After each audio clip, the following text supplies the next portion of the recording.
अभी मजा आएगा ना भिड़ो। करेलू कजरा लगावेलू झगड़ा, करेलू दूध के तू कुल्ला, आ तू हर चढ़ल जवानी रसगुल्ला।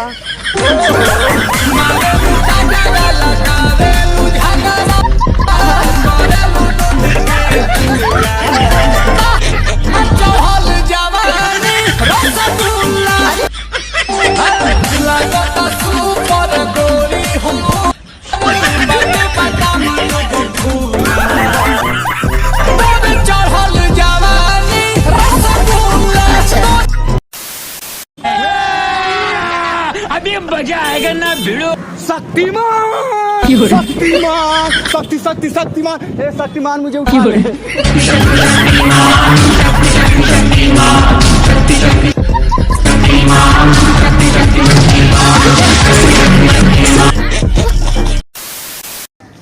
तो ये शायरी हमारे गर्लफ्रेंड के लिए है कि तो से प्यार को के गुनाह कैले बानी तो सजा द हमरा, कि तो से प्यार को के गुनाह कैले बानी तो सजा द हमरा, न तो आवर राती के बिछौना पे मजा द हमरा। एकदम इन्होंने वक्त बदल दिया, जज्बात बदल दिए, जिंदगी बदल दी। ओ भाई मारो मुझे मारो।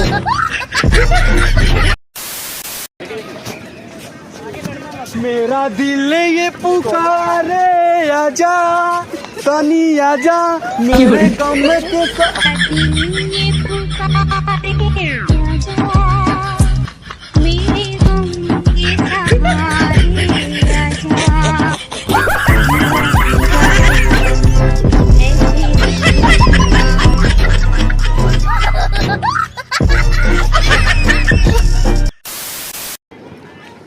अरे लड़की तो हम भी पटा सकते हैं मोर भाई, लेकिन करिया मुंह देख के लोग भाव नहीं देते।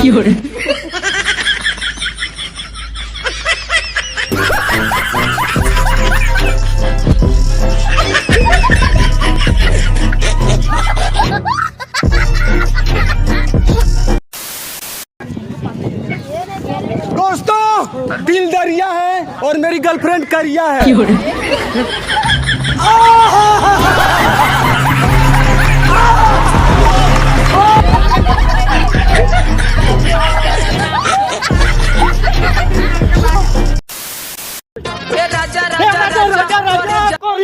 समाजा उठाल तनी कोरा समाजा उठाल तनी कोरा भेटाई खूबे मजा बढ़िया में कसी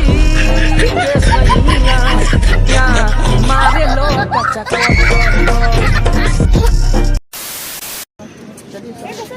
और कहनवा में शोभे वाली जूरा से मजा से चले मत वाली बगल वाली जानू मारली। I got broads in Atlanta, just to be in the family. Credit cards and the scammers, hitting the licks in the bank. Legacies.